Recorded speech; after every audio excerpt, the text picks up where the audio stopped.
Welcome to Homefront Sit Rep. I hope you're in for a great show today because I'm just a veteran talking about what's on my mind and maybe yours. You can find Homefront Sit Rep on Apple, Amazon, Spotify, or wherever you find your favorite podcast. You can also check out Homefront Sit Rep's YouTube channel. Buckle up, the show is starting.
What's up, everybody? Welcome back to a live of Homefront Sit Rep.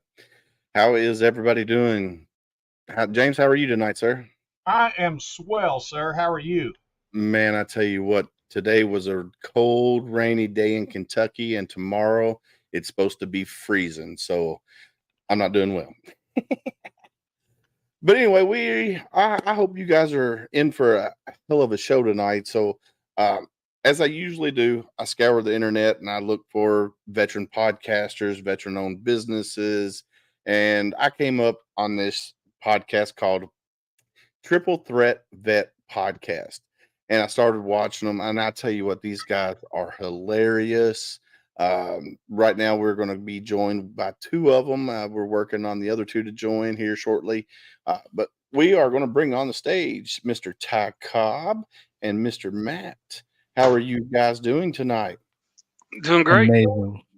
Yep, doing Man, good. I'm glad you guys are here. We've done some stuff behind the scenes, and we started that Veterans Roundtable thing, which I think is going to be a pretty good collaboration between several different podcasters and stuff. So I'm excited about that. So let's go ahead and introduce yourself. Who wants to go first? I mean, Ty always gets the floor first, for sure.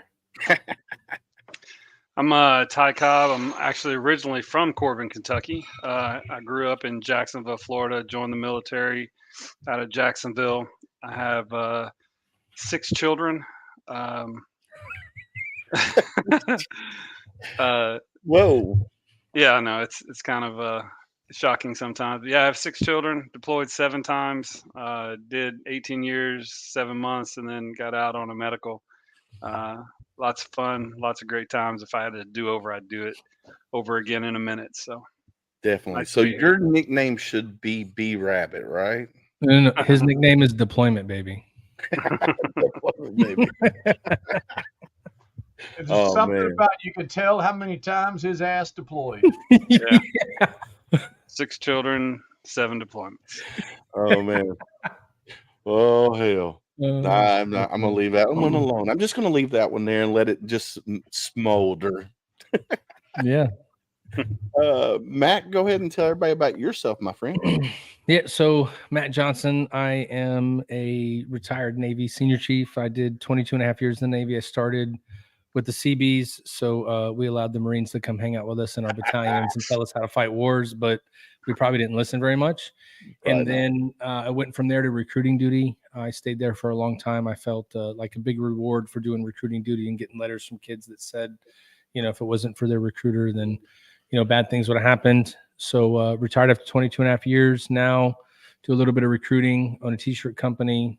We make custom cornhole boards. And one of my favorite parts of the week is doing the podcast with Ty and our other two guys that hopefully we'll be here later on. Al, I don't know. He's slacking today, but Scott, he should be here pretty soon. Awesome. Yeah, like I said, I was scrolling through Facebook one night and came across you guys and started watching your shows and interacting with you guys that way. And then I reached out to you guys and y'all reached back and we've been talking offline. And then, we've done that stuff we've been doing. And I'm excited about our continued friendship and then what we can do to help our brothers and sisters out there. So I definitely like it. And can't wait to see what we do. You guys decide to do a podcast? You want me to take that, Ty, or you got it? Yeah, no, go ahead. So Ty and I met at the state VFW convention for Texas. So I used to do mortgage loans. He was there it was Loan Survivor, right? We had tables set up so that we met, 30-minute conversation, and now we're where we are today. You meet people that served, and when you talk to them, it turns into a bigger thing. And one day I was talking to Ty, and he was like, he knew Scott. He didn't quite know Al yet. You're welcome, Ty. Now we know Al. But he knew who Scott was because Scott had done some events over at the VFW post we were members of. And he was just like, we should just, do a podcast. Because if one thing about all of us that are on our podcast really is we want to share information. So Scott, Al, and myself all come from a recruiting background. So transition from the military into the civilian world is a really real thing. Ty has, Ty and Al have that, the deployments that they did with the military. So in both of those arenas, there's a lot of help that can be done there. And, if you know anything about Ty, Scott, Al, and myself, our whole mission is to help veterans. Like, it doesn't matter what it is.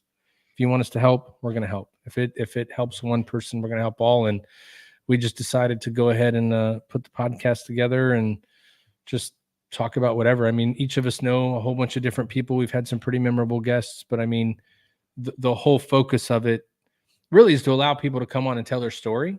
This is who I am. This is why I did what I did. And this is what I'm doing now, so that we can give veterans and first responders kind of a look of, well, we just lost Matt. So we can give them the look of being triple threat. So essentially, all of us that are in this podcast, we could each have our own podcast. Yeah. And probably have enough to say because none of us will ever shut up. So the biggest thing is that when Matt is talking, then the rest of us probably know how to finish the sentences, kind of like we just did. But right. I mean, the biggest thing was that everything we've seen thus far is it's all of us have like-minded things that we want to do for veterans. We're doing them all in a little bit different way. But when I get Scott and Matt and Al in the same webinar with me or podcast with me or in the same room with me, it just, it opens you up creatively to be able to do all kinds of things that you may want to do. You may not know how to do a certain something, but between the four of us, we're triple threat, man. We land, sea, air, we can do it all. So that's the good part is we could literally have one person show up and be able to brief the entire podcast, So that's what makes it so good. Yeah. Hey, look, Scott's here. What's you guys hear me? Yeah, we can hear you. Good to go. Cool. Yeah, I had a man. I knew you were going to do that, by the way. I knew that you were going to wait till the right moment to come in when everybody was introducing themselves. And Scott comes in and goes, I'm here. I'm here, bitch. Now it's over. It's over. We had our moments, how we're good. Well, Scott, go ahead and introduce yourself. You said what now? Go ahead and introduce yourself, sir. Oh, okay. Well, for those who don't know me, I am the original, the one and only DJ Royal T. You can look around the world and see others that may come close, but there's only one me. I am one of the original members of the TTV, the Triple Threat Vet podcast show, along with my man Matt, Ty, and Al. And I'm just happy to be here. I've heard a lot of good about this good show with my man Willis and James T in the place to be. But hey, we live now. You in the house with me. I'm an old Navy, retired Navy chief. I do a whole lot for a whole little bit whenever I can do it. And hey man, I'm here. I'm just enjoying this thing, man. This is what it's all about. Getting on here with my brothers and you know, whatever we can do, whatever we can say, however we can do it, I'm in the building, man. So I'm happy to be here. I'm thankful that you guys brought me in. Well, we're That's glad why you're we here. have at least 700 followers. I guarantee it. Him and Al, man, I tell you what, just watching Al, them two. Al's probably the reason we've lost a couple. Let's be honest. Man. Let's be honest. Oh man, yeah. So for everybody who's out there watching, if you haven't seen one of their episodes, go to their YouTube channel, go to their Facebook page, check them out. These guys are hilarious, especially Al. No fucks given. Yeah, gotta go check him out.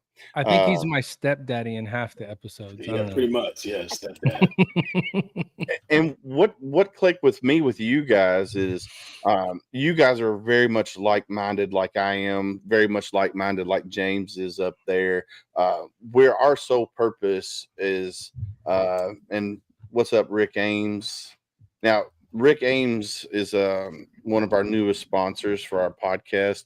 He owns Louisville Local Entertainment. He's Rick Ames, bitch. It's Rick Ames. Yeah, Rick Ames, bitch. Fuck your couch, Rick Ames.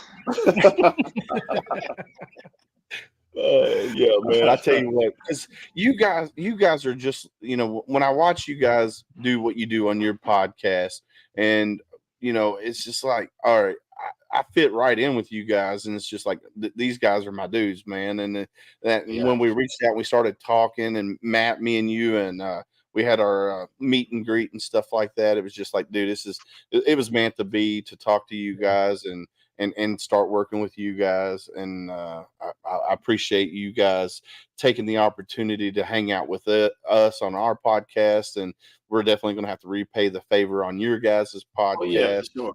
Absolutely. And then, like I said, that the Veterans Roundtable, we get all of us on there. Man, I tell you what, it's going to be friggin' hilarious and also very informative. So now, I have to apologize in advance for Al, because I know he told me that he had a flare up, his genital herpes flared up. Yeah. He's taking medication and shots right now, so he's not able to make it. That's what I heard. He's probably bent over right now. Yeah, he said somebody ran out of cream, and he said April had to rub it to make it better. I don't know. Hell. So he missed his day in the barrel, I take it. Yeah. In the barrel. That's why he's getting rubbed on. 100%. So we got 2 Navy, 1 Marine, and 2 Army dogs. Oh, that's a hell of a mixture right there. There's some trouble going on here. Hey, look at Rick Ames. He's like, they are Navy. Well, I mean, we are Chiefs, so that's not what's wrong with this. First off, so a little bit about Rick here. Rick is he was Navy, and then he went to the Marine Corps. So he made a mistake, and then made a bigger mistake. Wow, yeah, pretty much. Rick Ames, bitch. Yeah. Rick Ames, bitch. So the Veteran Suicide Awareness concert that we went to, the fundraiser, this was the 2nd year for it, and Rick is the promoter behind it, him and Talents. Nice. And we're just going to help it grow, and he picks a different veteran service organization each time that he does it. So this year it went to Dogs Helping Heroes. Very nice. So yeah, it's definitely pretty cool what he's doing within the veteran community locally. So it's pretty cool. He said, then the Marines put me on a ship. No. Yeah. So here, Rick, you ready? I'm gonna tell you right now. I'm gonna point right in the camera. You probably have more sea time in the Marine Corps than I do in the Navy. You're welcome. That's probably. I've met a ton of Marines with more sea time than me in the Navy. It's amazing. I don't understand. So how much sea time you got, Matt? Well, I mean, I have like 4 years, but I never went on a ship ever in the Navy. Okay. Because I was the CB, so we did construction. Oh, yeah. So I flew to every deployment. I wore brown shoes in the Navy. All the aviators were mad. Like they said, I didn't earn it, but I'm like, I flew to every deployment, so I should be good. Hey, I went on a tour on a destroyer one time. Does that count? Sea legs, bro. Welcome to the club. Was it moving? I took a lot of tours on ships too. Was it moving when you took the tour? Was it moving? No, no, I'm a grunt, dog. My feet belong on the ground. I can't shoot, move, and communicate on the water. Well, we'll get you there though. That's No, what I no, heard no, no, anyway. I feel That's it. what I heard anyway. Well, you know what Marine stands for, right? My ass rides a Navy ship, sir. There you My go. ass Navy equipment, yeah. Yeah. So Rick says he's a shellback. Look, Is he? y'all can say what you want to. The Navy is the best organization, the best branch as far as family cohesiveness. Yeah. Honestly. 5,000 men go out, 2,500 couples. Listen though, but here's the thing. I'll ask you this. So I'm assuming, James, you're in the Army, right? Yes, I was. Okay. So Ty and I have had this talk before, and we've talked about it a little bit. Which branch do you feel keeps traditions alive, as far as not like unit wise, but as a whole? Which one Well, do you the think? oldest branch is the Army. You have to remember, the Army was first. Yep. Everything was built around the Army and in support. So that's where it went out. Now, as far as tradition, you're talking about each individual branch or as a whole? Each individual branch. Which one pushes tradition more, you think? I would say the Navy probably does. The Navy's I think big for tradition. Yeah, I think the same, only in how we send people out, basically, right? Mm-hmm. I find it very sad that a lot of guys that I know in other branches of service, they got sent out with like a high five. Thanks for coming. We'll see you later. You're out, whereas in the Navy, like, we have the opportunity and the honor to celebrate our families, bring them in, our wives and our kids. They get that. We do retirement ceremonies for a reason, and it's not for us, it's for them, Absolutely. So anytime I've ever seen anyone in other services, I'm like, you got to go see a Navy retirement ceremony. You have to do it. It's like no other. And it depends on where you go. I mean, they got all kinds of stuff. I mean, Scott here was like sought after in retirement ceremonies because apparently he could recite the watch without reading it. That's pretty good talent. Yeah. So Scott would just walk. I mean, look at him here in the chair. I mean, he'd walk down the aisle. He's talking to everybody. He's letting them know, he's not reading from a piece of paper. He learned it, because in the Navy, a lot of those traditions are very important. And, you find guys that like they can exude that. And so it was right. pretty good. Yeah. And I respect that. And Rick Ames let you know, no, I did not join the Army when it started, sir. I waited for the second year that way they could get the growing pains out of the way. Yeah. Hard ass. Yeah, I couldn't be the first. I got to make sure everybody tried it out first, and it was okay to go in after. Yeah. What's up, Greg? So Greg is a hometown buddy. He went to the Marine Corps a year before I did. He served with 38 Lima Company, and then he went Marine security guard at the embassies in, I want to say, Mexico City. And where was the other one you went to, Greg? Thanks for jumping on, Greg. Now, I will tell you, I was talking with Lieutenant Colonel retired Carl Truman yesterday on a podcast, and we were talking about the naval traditions of christening new battleships. How neat going to see one of those. And I was like, holy cow. And he actually is an honorary plank owner. A plank owner for the Herschel Woody Williams. Yep. So he was part of the first crew that sailed that ship. So anybody that was on the first crew, as an Army, that's pretty legit. Yeah, they still do it like the old days, right? The ladies walk up and hit the bottle on the ship, and they hope it breaks first time. If it doesn't, then who hits the lady on the ship? Might be like the Titanic, I don't know. Yeah, definitely. If it don't break on that first one. Dude, I served in Fort Drum, New York. That's Watertown. That's like 30 miles south of Canada. They all battleships up there. When we got there, they were like, look, two things you need to learn quick. If they pretty or little, they either married or too goddamn young. Stay away from Oh my God. That's Ty, I got something for you, man. I don't know if you know. It's a little naval history, right? Do you know what Navy submarines and myself have in common? Don't answer that question, dude. Don't answer it. I can only imagine. Well, let me help you out, sir. Uh-oh. We're both big, black, and full of semen. Yeah. So, you know what I'm saying? Submarines and my Johnson have a lot in common. It's the reason why I joined You the know, Navy. brother. Hey, whoa, Hey, I whoa. just met Whoa, you, but that's whoa. gay on so many levels. You just said 5,000 couples, 2,500, 5,000 Hey, individuals, 25 couples. Come Went on. through the Navy. What does the Navy have on it? There's a bunch of seamen. Yeah, Right? yeah. Yeah. There's nothing gay about that. I mean, it's seamen. That's what Rick they says, call it. "Don't say go down." Oh hell, far man. Let me tell you, That's I knew that's tonight my was going Austin to be. Powers. Yeah. I knew tonight was going to be fun, but I didn't realize how fun it was going to be. Man, holy I cow! can't wait to get James on our show so I can put James in the hot seat. That's Oh, all bro. Man. both of you guys. Oh yeah. So let me give you a little synopsis of James here. So James was part of the 10th Mountain during Somalia Operation Gothic Serpent, Black Hawk Down. So Yeah. that Wow. 17-hour firefight, James Yeah. was in that. I think he'd kill your yeah. hot seat. I'm just saying. Yeah. Done. Well, I don't up, know. You listen to rap music? It might be. I do. Scott, he'd probably be the guy Yeah, that would you give you probably the can answer set it you up. want. Right. You He need to said check he out probably set it Berserk. up. he'd give you that answer. You need to check out Berserk and Theory. Yeah, Berserk and See? Theory. So they just signed with Check them boys out. They are shooting up quick, and they badass now. Them boys can spit. yeah.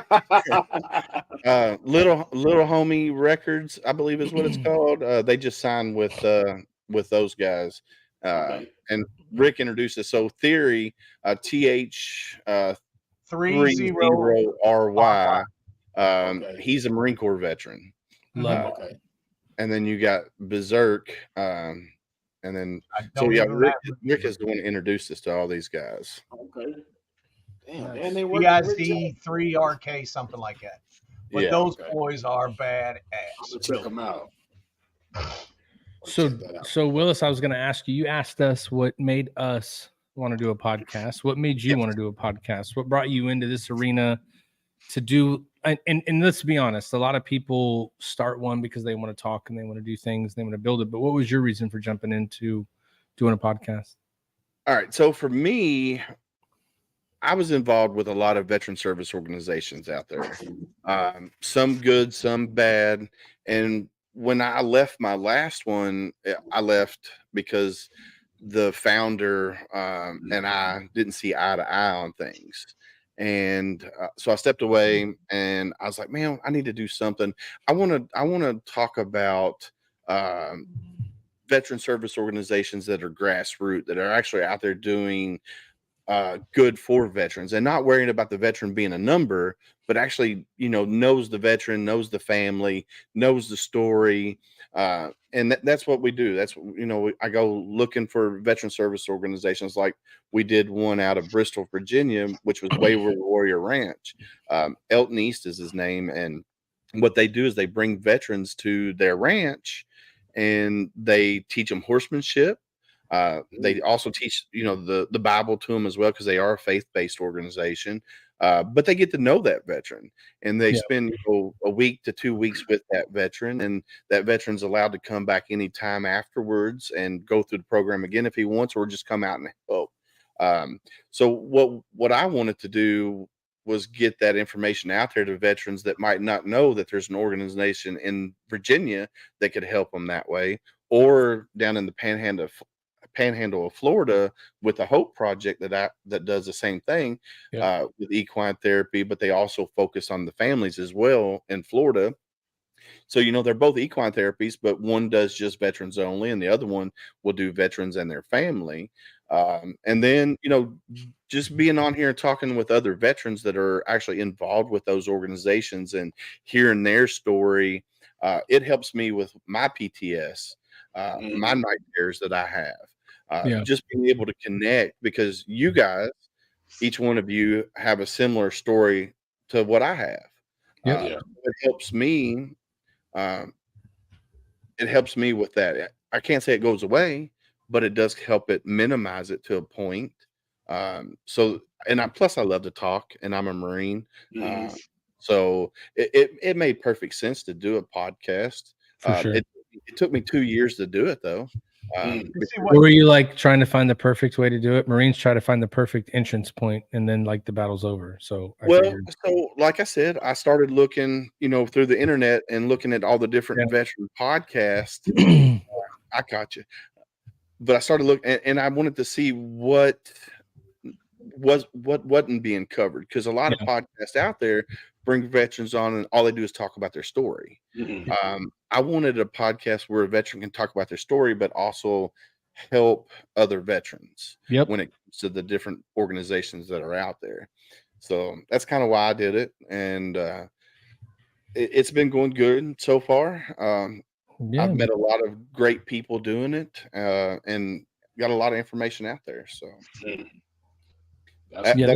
I think that's why we connected pretty good, because that mission statement that you just said, where it's great to hear your story, that in itself is a great thing, right? The story that you have is amazing. But what's even more amazing is showing some of these veterans that are maybe about to separate, people that have been out for a little bit, people that are looking for answers, right? Because, I say it a lot, like, we do a good job at preparing you to do the mission. We do that well. We train you, we get you to fight, we get you to go what you got to do. But when it comes time for you to get out, your job card said that you're going to get lots of opportunity.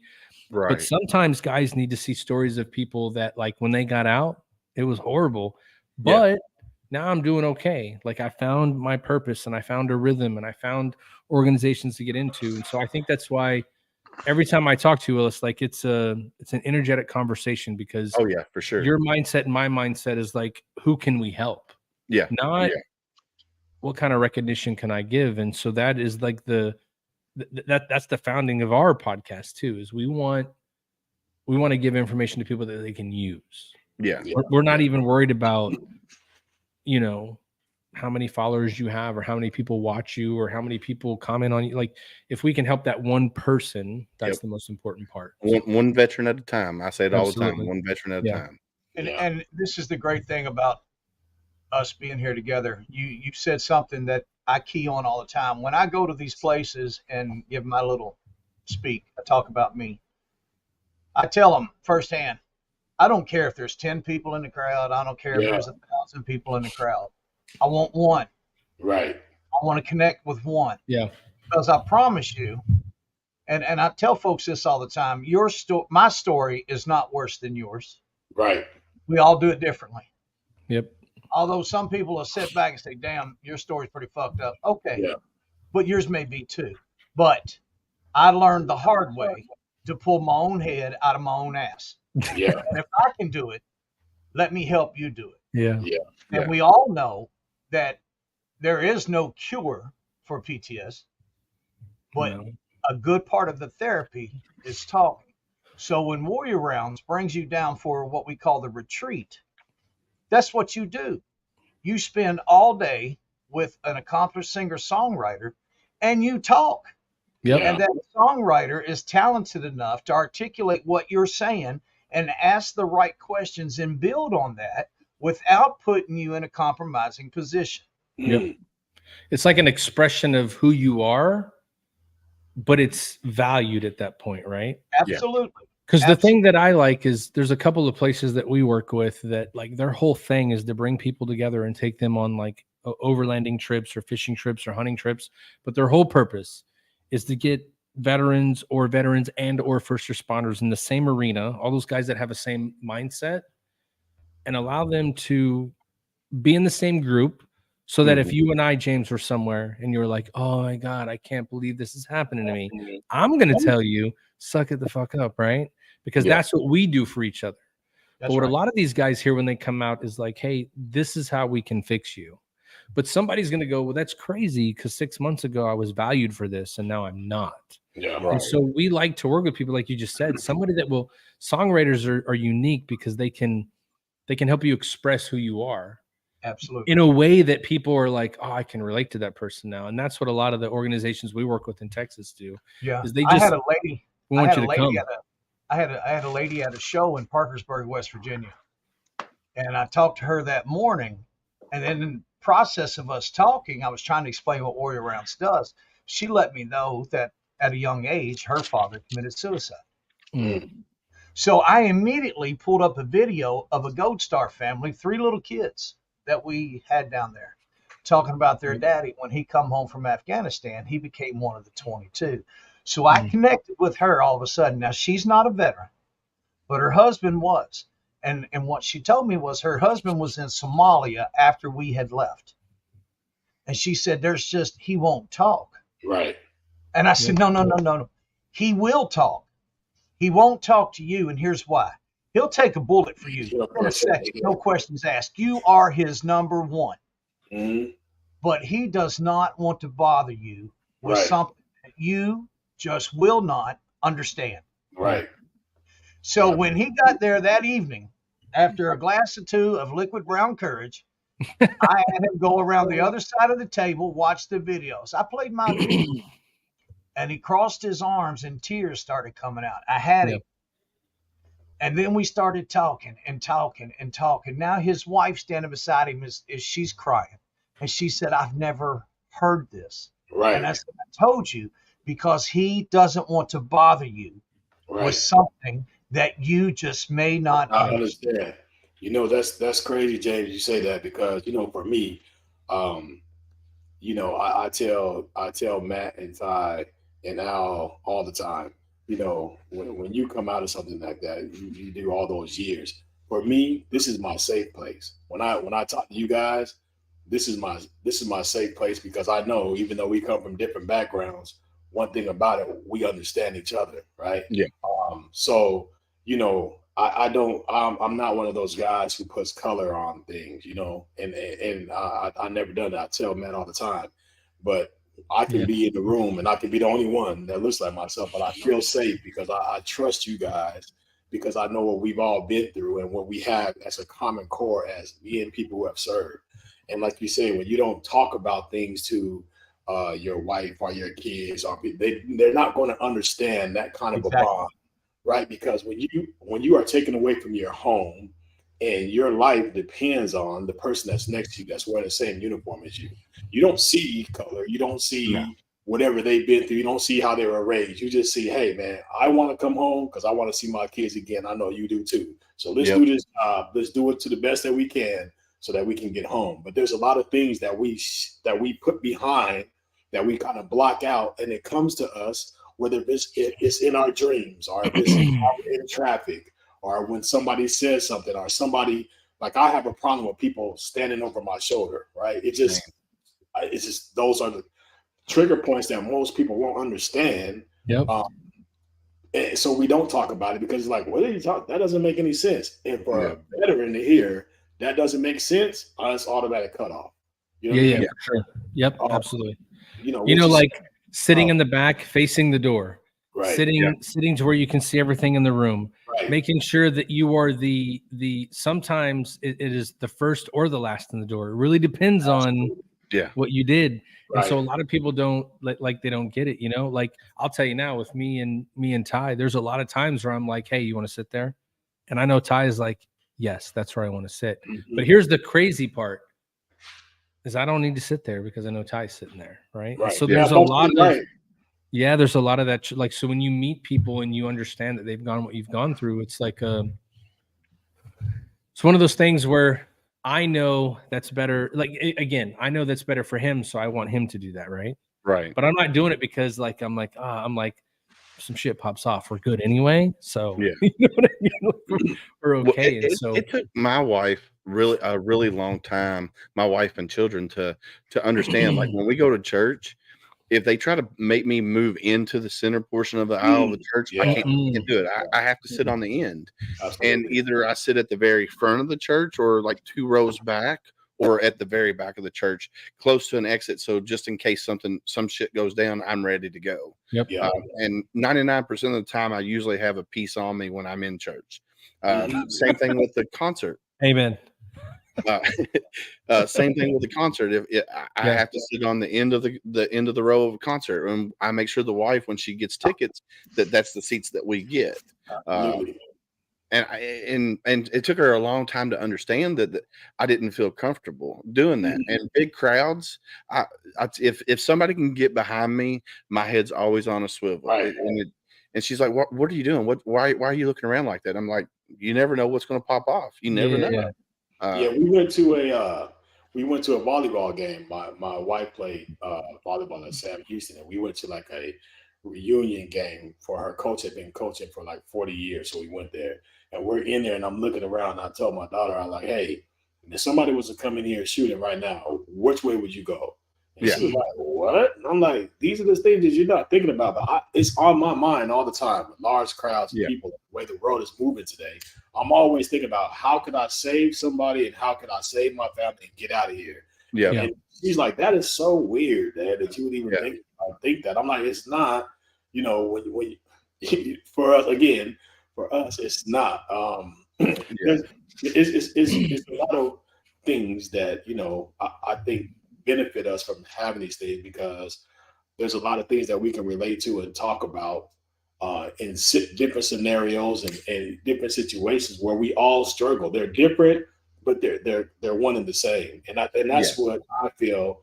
Doing these podcasts and talking to veterans Yeah. and doing things is just to open up those windows to make people feel like, hey, you're not alone. Even though we don't advertise it and say it everywhere, this is a place that you can come. Even the families can come. People who may not understand. You don't have to be in the military, but if you come and you watch the show, you may get a broaden your horizons as far as things that are important to us.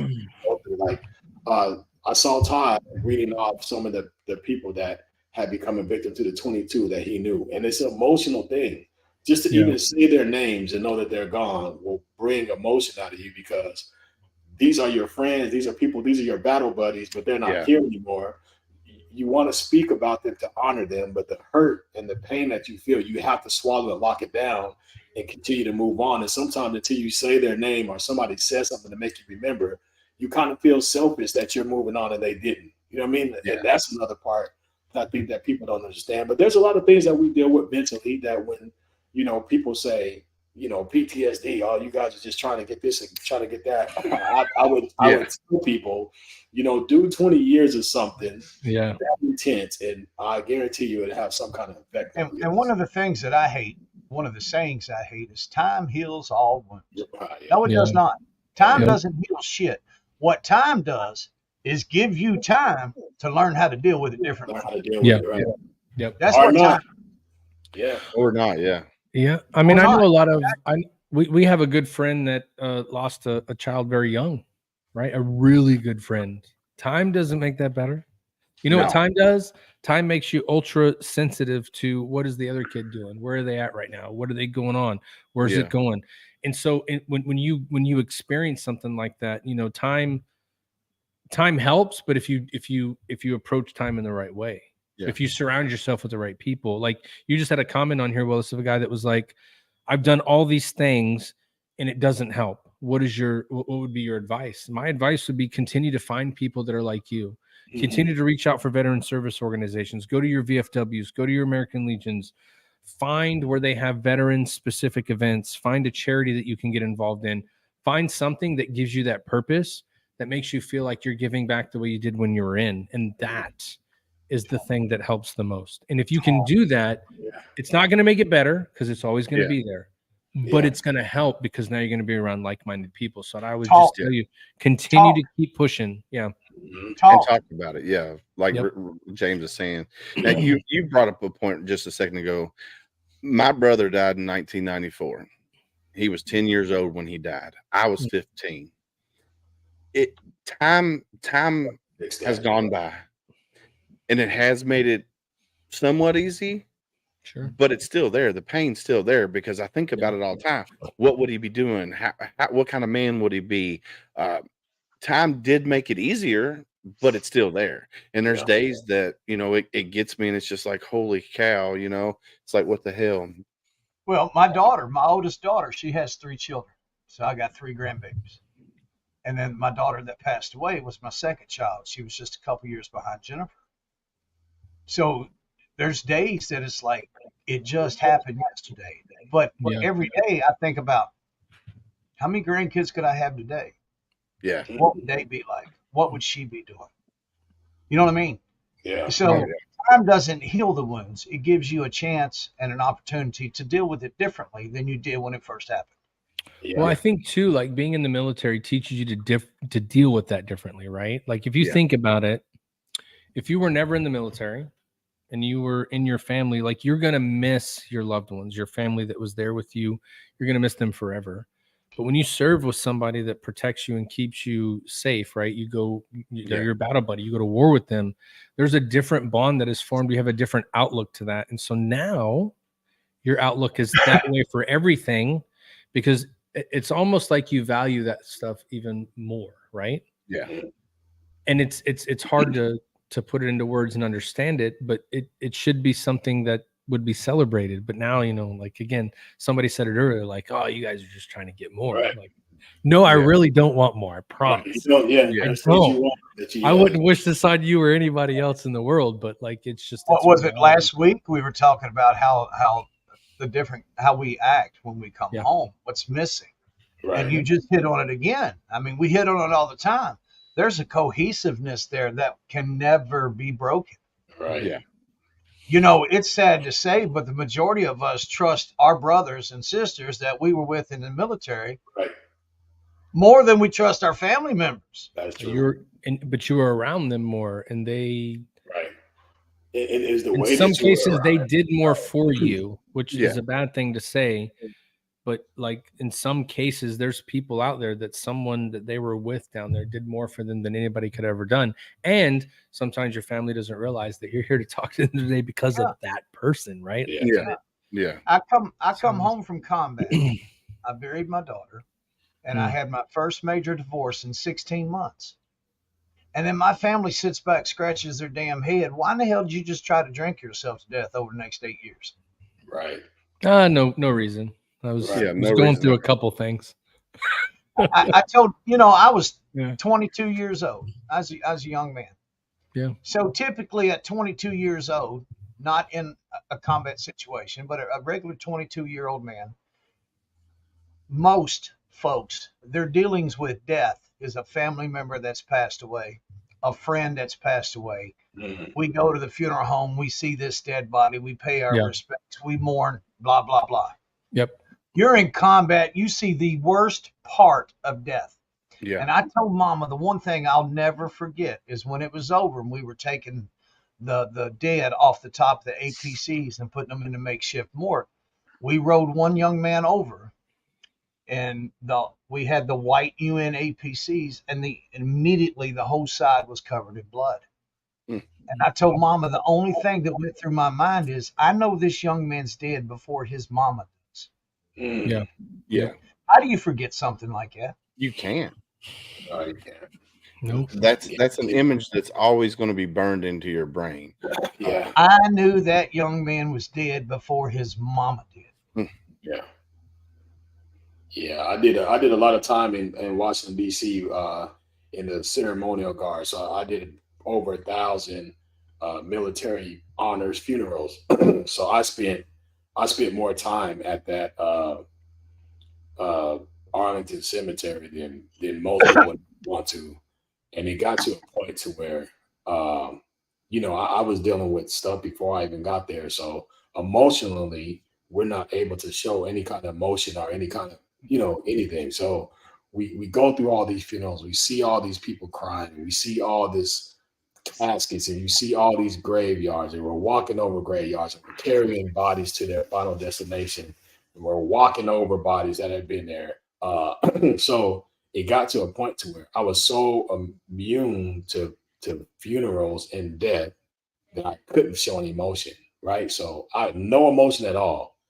I got out, and man, I couldn't even watch a movie with a funeral, and I'm breaking down. Oh, yeah. I broke down on the airplane, and my wife was like, "What is going on?" I just couldn't stop it. And I'm the type of person I am. I did not want to do that, but I could not stop it. Once it came up, and I didn't have to pretend. It was coming out, and then when I tried to stop it, it made it worse. And then when my wife tried to console me, it made it worse. And I'm on this airplane, I'm losing my shit, and I'm like, I don't understand what's going on. You know what I mean? And that's And it's actually simple. think about this. If we take a pot and we fill it all the way to the top with water, and we take that pot and we put it on a stove and we add heat to it, it's going to get hot. Right. And it gets hotter. What happens after it gets to a certain level? Yeah, it's going to It bubble up. boils. Right. It's going to boil over. We're built the same way. Right. We can only put so much water in before it comes out over the top. Yeah. Hey, Michael. So, guys, I don't know if you read this, but Michael just has been a rough day for him. Said lost a friend who was Army EOD. He was elk hunting in Colorado and had a heart attack. Michael, if you need to reach out, talk to me or James. You got our numbers. If That's not, my buddy. That's my buddy from Parkersburg, right there. Yeah. He So knows Michael- how to get hold of me. He knows he can call me day or night anytime. I wouldn't give a shit. He's only like 4.5, 5 hours away. I'll haul ass. He's just at the top of the hill. Yeah. So if you need to reach out, Michael, we got your 6, brother. You know that. And then Amber from Texas says, yes, my last position was brigade casualty affairs. Pretty much ended my marriage. How you doing, Amber? And then Michael says, I got y'all's numbers, brothers. Thanks. Anytime, Michael, man. We got you, brother. You having my number doesn't do nothing. You using it does. Using it, yes, sir. Use it. Don't forget how to push dial. Send, yes. It's the green. It's the green button, not the red one. Push the green button. Hey, you know Ty's sitting over soaking all this in because he ain't said shit in 20 I minutes. know he's been awful quiet, man. Yeah, he's quiet. Ty is a cerebral assassin. You guys don't know that yet, but you will. I think he took a nap. No, but no, there's things going through Ty's memory bank right now. I know they're in there. Well, you Yeah. see the wheels turning. Mhm. Definitely. One see thing the I wheels will say turning. is that with Rick Ames, I see a lot of the things that he's done to try to alleviate some of the issues that he's having, but I don't see in here that he's seen a professional. The best thing you could possibly do with that much stuff going on in your life is to see a professional. We have a licensed clinical social worker that's involved with our podcast. So I would suggest if y'all can get somebody that's a licensed clinical social worker to kind of listen in and keep tabs on what's going on. That's what I would say to you, Rick, is you need to go talk to someone with that's a professional. Or if you don't want to do that, I used to work for Lone Survivor, which is now called Operation Red Wing.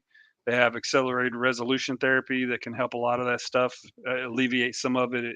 You're never going to not see some of these things that you've seen. You're probably always going to have bad dreams, always going to have battle thoughts. You're probably already going to always be spooked by loud noises, because I am. But Yeah. And I was just talking to Willis last night, what you just said, Ty.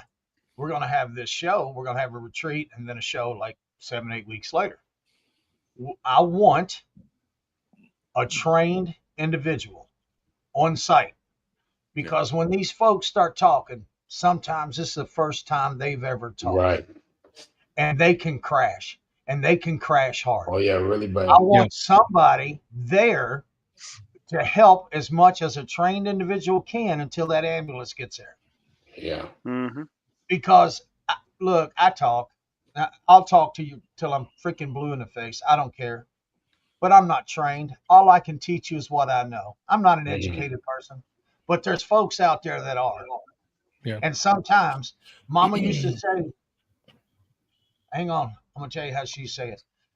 Prayers are great, but sometimes we need to put human hands with angel wings.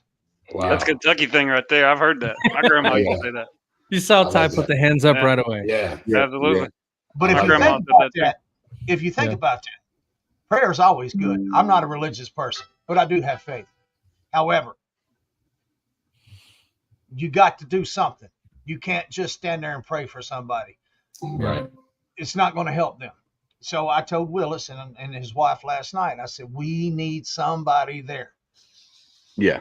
Day of the retreat where these folks are telling their stories, and then as many as we can get there on the nights of the shows, because not only does that warrior, that individual is hearing and seeing his story being told in front of everybody, his family is there.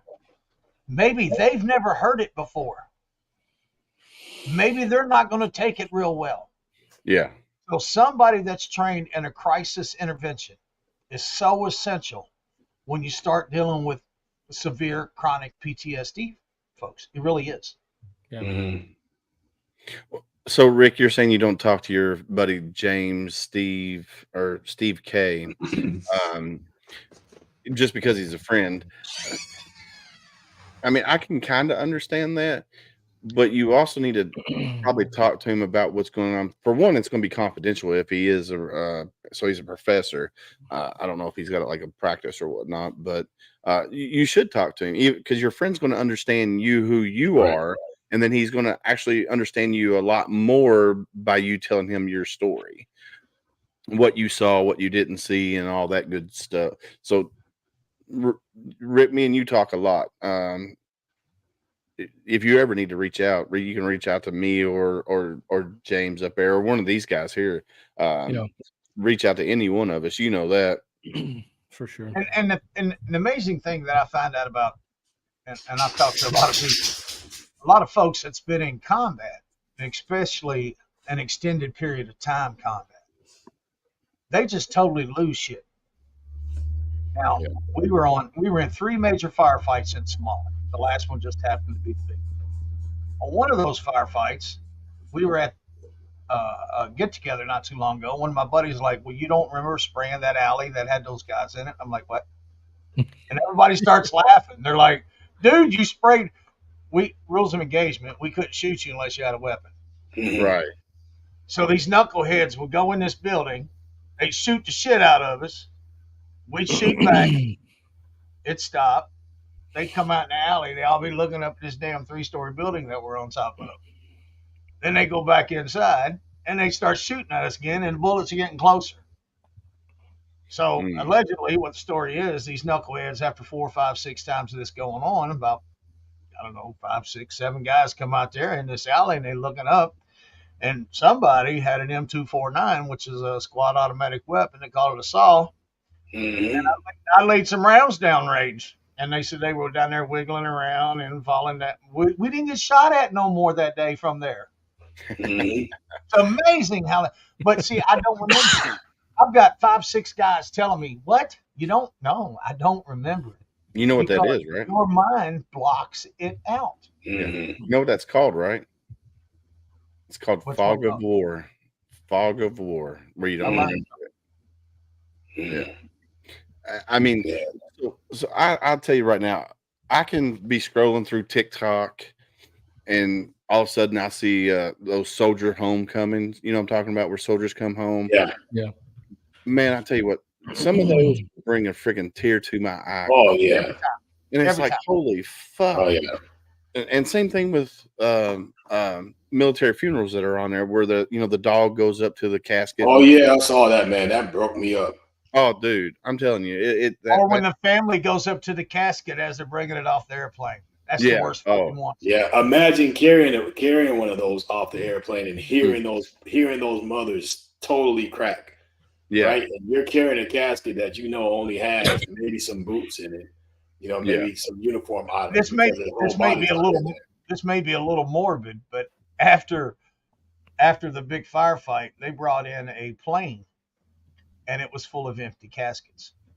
Mm. And they set it at the airfield, and we had to pull guard duty on the sons of bitches. Mm. We're infantry grunts. We're going to do something stupid, so we were writing our name in the dust on the casket. This one's mine. When you're that far into it, you can't come back out. yeah. When you're writing your own name, making a joke about this casket is mine, you're too far into it. Yeah. And folks back home, they want to understand. They want to help, but they can't. But you can, and you can, and you can, because the old cliche about walking a mile in your shoe, I don't need you to walk a mile. Take 10 steps in what I did. Yeah. Well, I think it's just I'm willing to listen to you get it out, ask if you're okay, and then we move on. I don't need to give you the answer on how to fix it. I don't need to tell you what to do to get better. None of that. You just sometimes you just want to be like, and just let it go. Yeah. And not everything needs. Sometimes you just gotta get it out. Go ahead. And Yeah, I know just there's a lot of times for our podcast guys, like people will call and be like, I just need you to listen for like 10 minutes because I'm about to go in. I'm like, okay, just hit me with it. Yeah, let So it out. before I got in the VA system, I tore my apartment up one time pretty goddamn good. I just drunk, stupid. I tore the shit out my apartment. Well, anyway, I got in trouble with the apartment people, and the judge told me, you need some fucking help. So I had to get a private doctor, civilian, and she cost me $120 a freaking hour. Mm. So we was in there one day, and she's like, tell me what you do. And I said, I tore the shit. I took a baseball bat to my freaking apartment. And she said, next time you get in that mood, here's what I want you to do. I want you to run through your apartment, grab all the pillows that you have and stack them up. And then beat the shit out of them. Because if you tear them up, you're out what, 40, 50 bucks? Yeah. But you release the same energy, the same stressors on that stack of pillows that I did beating the hell out of my apartment. Yeah. And I looked at her and I said, you mean I'm paying $120 an hour for you to tell me beat the hell out of my pillows? Right? The wall felt better. And Yeah. she said, yes. And I said, I need some money back. Well, unfortunately, I think you're overcharging me. I'm going to take a quick break. We're going to pay the bills to say. So I'm going to throw my sponsor up there real quick, guys. All right. Yep. Owner of Talon Talents here, and I just want to say that we are ecstatic to be a major sponsor of Homefront SitRep, a community that is ran by veterans and made for veterans. So thank you for tuning in. Talon Talents was formed in order to create a music scene that was together in the form of a collective, so that no one has to do everything on their own. And guess what?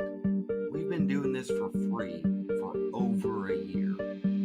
So please go and check out Talon Talents through Facebook or through our official website at www.talontalents.com. We'd love to hear from you. Thank you again for tuning in to Homefront SitRep, a veteran-owned and operated podcast just for you. All right, we're back. Yeah, definitely. If you need something with the music industry, reach out to talontalents.com. You can find them on Facebook, and you can also find them on their website. Chris is a super cool cat, man. Rock star. He is a rock star. I thought you was going to play the new commercial, the new sponsor. I haven't got it yet. Massengill? I thought you had it. Oh, shit. Oh, get far. Is that a new NASCAR sponsor? I think so. Yeah. Yeah. So Michael just says so many times I just want to go out in the woods and just scream at the top of my lungs. Go. Do it. Do it. I'm gonna tell you right now. 4 times. Scream until you can scream no more. Yep. Do it. Go out there You and do will it not because believe how much better you feel. Yeah, after you'll feel a lot better. Scream to the top of your lungs. Scream so loud Jesus can hear you, brother. Scream, and then scream again, and then scream again. yeah, and then just sit down one there, time for me. and then just sit down at the base of that tree and just think about the nature sounds and let it come in, because nature's healing is just as well as music's healing and talking about it. Just being out in nature is I love it. When I go deer hunting, I don't care if I see a freaking deer at all. I'll sit at a base of a tree and just sit there all day. There's a song out. It's called "That's Where I Find God." Yeah. And again, I'm not a religious person. I don't follow religion. Religion's killed more people in this world than anything else. But I do have faith, and the faith is what saves you, not a religion. I was just talking with a pastor yesterday. And I'm like, look, no offense. Religion has nothing to offer to me, because if I want to sit in a room full of hypocrites, I'll bring all my buddies over here on a Sunday. We'll get down in suburban and we'll have a good time. But don't tell me how high and mighty you are on Sunday And then on Monday, you do the same damn thing that I do. Yeah. I don't want to hear it. And it must have been a Southern Baptist preacher. What's going on, Waldo? Thanks for tuning in. And Waldo says that it really does help. Yeah. Yeah. I mean, go out and scream. Go out in the middle of the woods, scream, and just let it all out. I will tell you right now, Michael, you will feel 100 times better. Guarantee it. He said, I told the wife a few weeks ago, I just need some time in the woods just to think and listen to nature. There you go, brother. That's, I'll tell you right now, you're close to Camp Hero, Kentucky. When you get offline here in a little bit, Google Camp Hero, Kentucky. Rocco is one of my good buddies that runs that program there. He's got little over, so his main property is like 160 acres, but then he leases another 5,000 acres that butts up to the Daniel Boone National Forest. That you need to go there. Rocco is a former police officer in our town, and on a traffic stop one night, some idiot decided to take off with Rocco under his car. Yeah. So he was Army.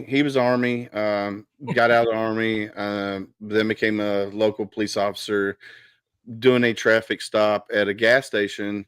The female driver decided to take off and drug him. He got ran over. And then after he got medically retired from there, he started Camp Hero, and he's amazing. The things that he's doing for veterans, he does youth hunts, he does brings in paralyzed veterans, you name it, he does it all at Camp Hero. He let a Homefront sit rep go up there. We took 4 people up there, and we just spent the weekend up there, and got to hang out and get to know each other and talk around the campfire at night, and go riding ATVs during the day, go cave exploring. Take it if you want to go. You can do it, man. There you go, Camp Hero, Kentucky. There you go. Thank you, Ty. Thank you, sir. Yeah.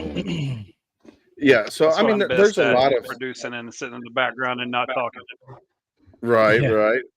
I can see what he's doing the whole time we're sitting here. He's like boom, boom, boom. Like he's there. I do too. I got 2 screens, and I'm back and forth and trying to keep the conversation in, going. Yeah. The link is right there above you, Michael. It's campherokentucky.org. And when you reach out to him, tell Rocco that Willis sent you. He'll take care of you. So yeah, man, I'll tell you what, it's been a very, very, very good conversation tonight with you guys. Absolutely. I can't wait to come on your podcast and do the same thing with you guys.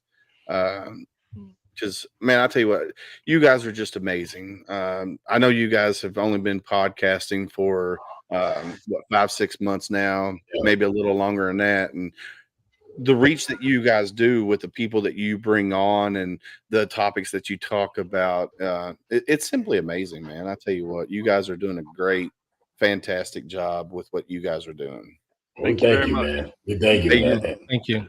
You might have to take Al off the show, though. I don't know. He appeals to that Marine Corps demographic. I love Look, it. No, man, when you're playing with the crayons, you gotta laugh. You know what I mean? It just happens. No, Al's awesome, dude. Y'all have something that's great, and Ty was talking earlier. You each can do your own show if you wanted to, but when you put the 4 of you together, it's almost magic, man. I tell you what, it's awesome. Well, you guys' show is amazing as well, man. I'm glad I got a chance to connect with you and James.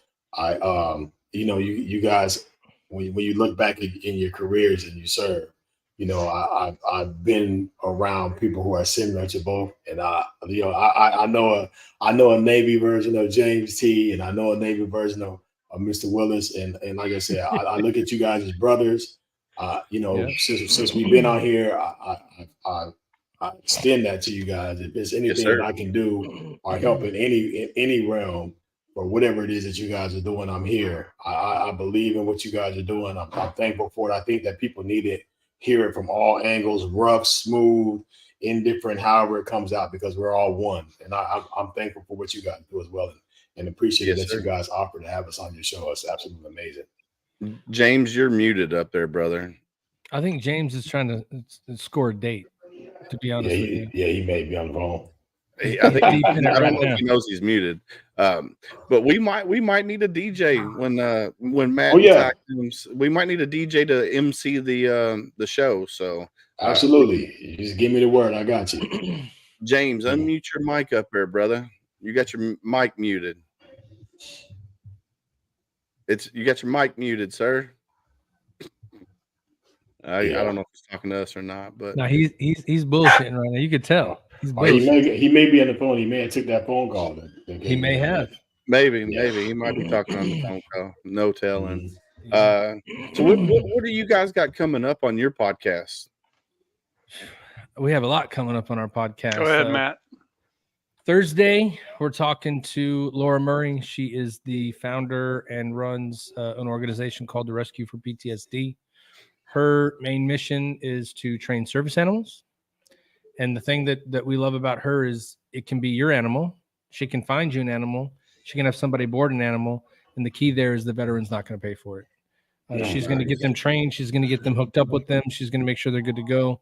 So she's going to be on. And then we've been fortunate enough to connect with Rocco Vargas. His book is coming out.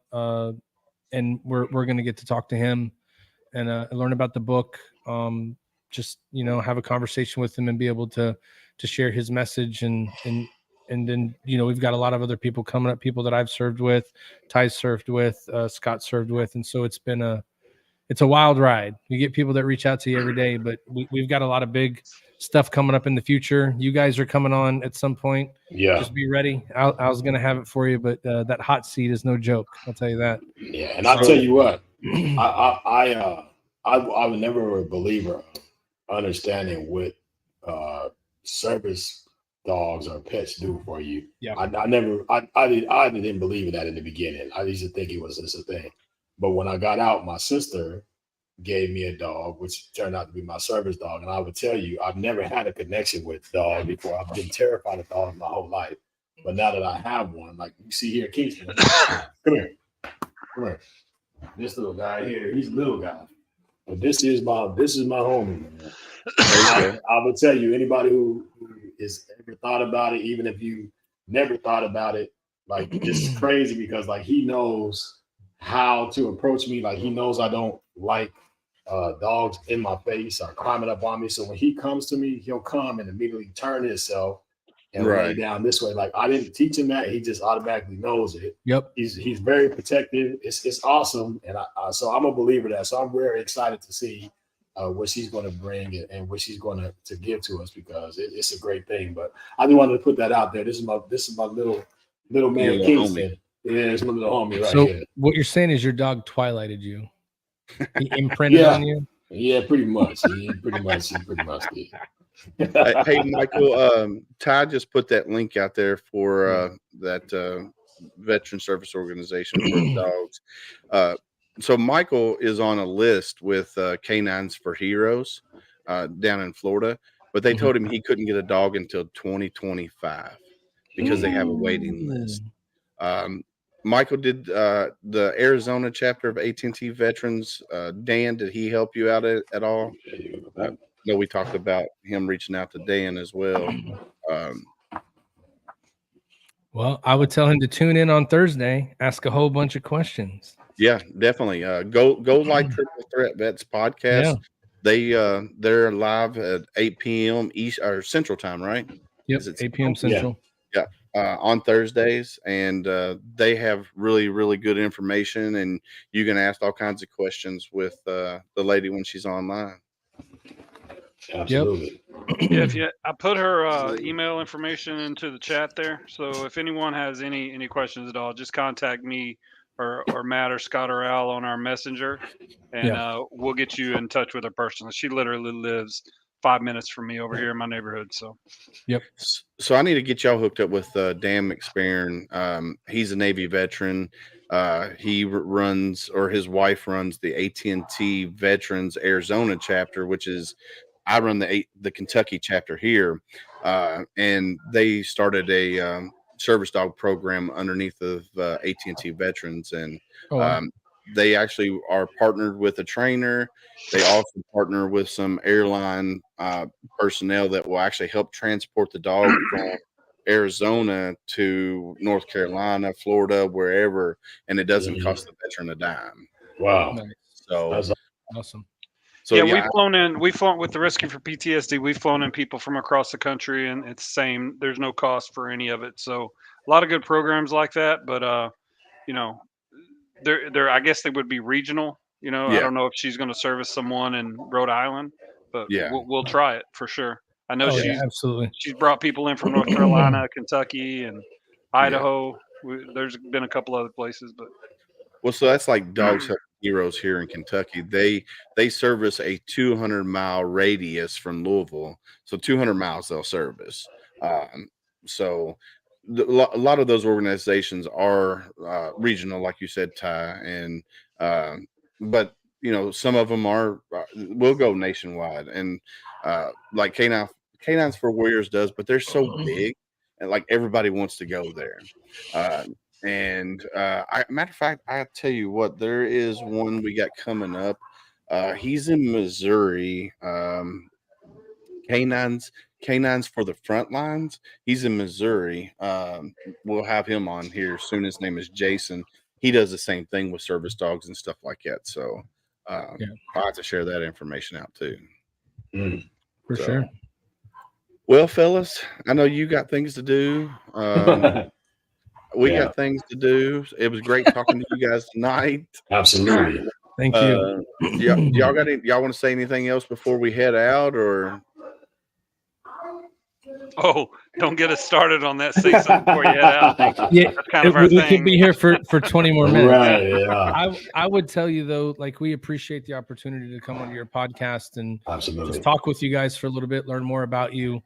The relationship's going to continue on for a long time, because anybody that we can meet that their sole purpose in life or their mission is to help veterans, and that's what we do as well. So thank you for the opportunity. We appreciate it. You know, selfish plug for us, like you said, Thursdays 8 p.m. we're on. If you want to check us out, that's it's always going to be a good time. You'll get to see the infamous Al Hero on Thursday, unless he's got some damn dance recital to go to that day too. But, just to clarify my brother's name, he doesn't have genital herpes, which as far as I know. No, but listen, that is a real possibility. Yeah, but it's a possibility. But I mean, you know, due to the fact that my brother couldn't be, I know he had something going on, probably something with the family, because I know him. He is a genuine brother of mine. We love him. He's awesome. Wish he would have been here today, but I know him not being here, there had to be something going on where he couldn't make it. So just wanted to clear that up. You know, I can deal with him later, however it comes, but he knows I love him. He knows that's my guy. But anytime, man, if you guys, any of you guys who are watching, like Amber and those who have tapped in, we appreciate you guys tapping in and being part of the program, because that helps. And for us to know that we're reaching somebody or talking to somebody, it makes us feel good. That's what we're doing it for. So keep those comments coming. Keep on coming into this show. You're always welcome to tap into our show. We're all one. We're all here. This earth was put with all of us out here so that we can all share the same time in the same space. And we need to do that in a manner which is conducive to all of us, so that we can grow and learn from each other. And that's the goal. So you're always welcome to come over and join us. Again, I'm happy that I got a chance to meet you, and I'm thankful for that you allowed us to come on. And I know our relationship is going to continue to grow. So anybody who is watching, shouts out to you guys. We love you. And that's pretty much it for me. Well, yeah, I definitely appreciate you guys coming on here. I know Ty's busting the speaker. Yeah. Go ahead, Ty. No, you got it, Ty. Hey, I'm good. What everybody in the world Kentucky needs boys, to so know, I appreciate it. Yeah, what everybody in the world needs to know is that Ty is probably the most quiet professional in the room I've ever met. 100%. He knows Yeah. what's going on. Ty's cooking things up right now. You'll find out later, but he's cooking some things up right now. You can tell.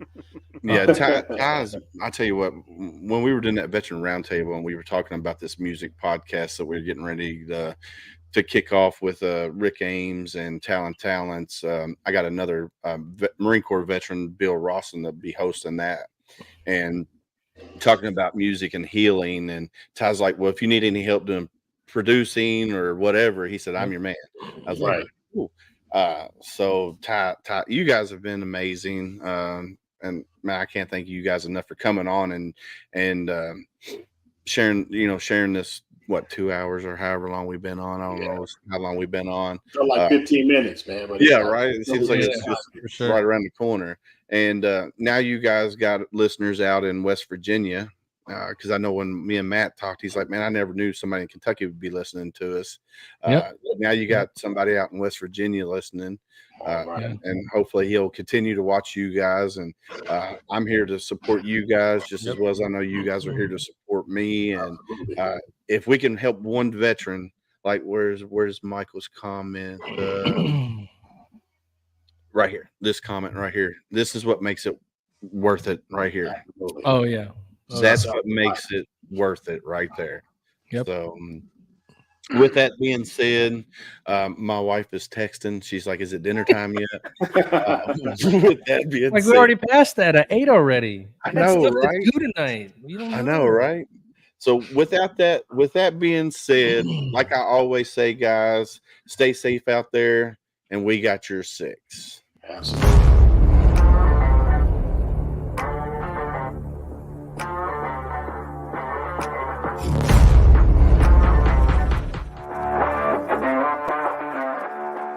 Thanks for listening. Hope you enjoyed this show. Suggestions and comments are always welcome.